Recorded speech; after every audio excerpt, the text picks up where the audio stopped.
আসসালামু আলাইকুম আরহামতুল্লাহি ওয়া বারাকাতুহু।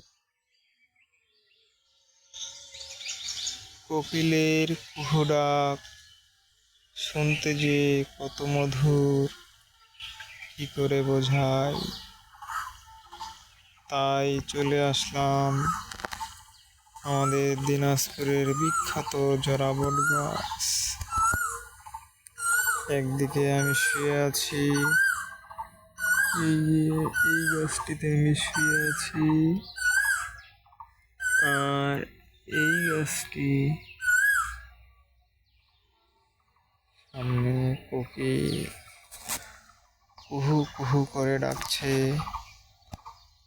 আপনারা বুঝতেই পারতেছেন কত সুন্দর একটি আবহাওয়া মাঝে আমি আছি।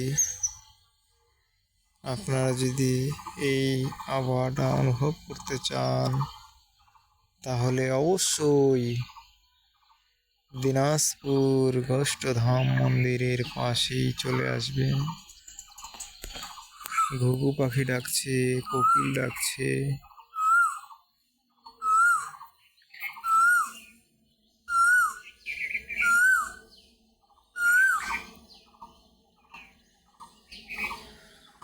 কত পাখি না ডাকছে।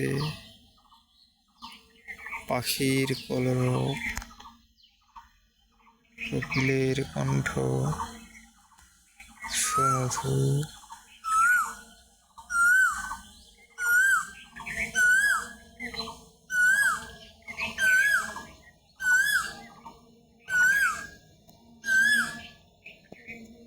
নীরবে নিভৃতে। এবার আমি কিন্তু এরকম জায়গা খুব ভালোবাসি। জায়গাটি দেখলে আপনাদের খুব ভালো লাগবে যে এদিকে ধান, এদিকে কিন্তু পুকুর আছে। একটা ভিডিও ছাড়ছিলাম কিছুদিন আগে, এই যে গাছটি দেখতে পাচ্ছেন, এই ফুলের গাছ, এই খেজুর গাছ, এখানে পাখি কোকিল ডাকে। এখানে আমি আরও বেশ কয়েকবার এসেছি। জায়গাটা আমার খুব পছন্দের জায়গা। এখানে নিরিবিলি পরিবেশ, কেউ নেই আপনাকে কিছু বলার মতো, কোনো টেনশন নেই। আপনি সততা নিয়ে আসবেন ঘুরতে, আপনার সততার মর্যাদা পাবেন। এই এলাকায় ছোট বড় সবাইকে ভালোবাসে, আন্তরিকতার সাথে কথাবার্তা বলে। আমাদের এই এলাকায় ছোট ভাই বড় ভাই সবাই আমরা একসাথে টুর্নামেন্ট খেলি।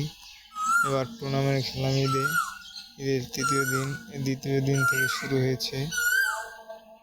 ঈদের তৃতীয় দিন খেলা হয়েছে। আমরা ফাইনাল ম্যাচে গেছিলাম, সেমিফাইনাল খেলেছি।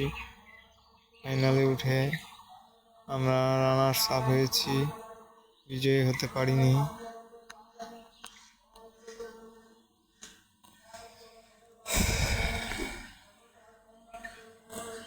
নিরিবিলি পরিবেশে ভালো লাগে থাকতে, নিভৃতে একা নির্জনে আল্লাহর ইবাদত করতে কতই না মধুর।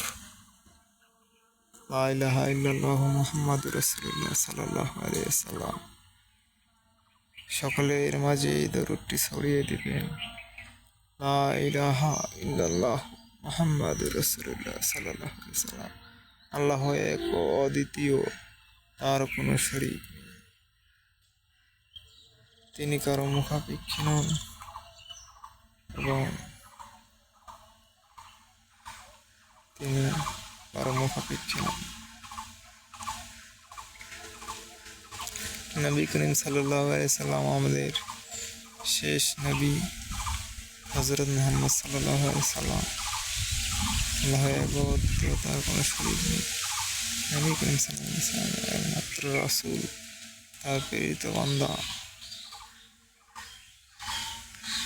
লা ইলাহা ইল্লাল্লাহু মুহাম্মাদুর রাসূলুল্লাহ সাল্লাল্লাহু আলাইহি ওয়াসাল্লাম।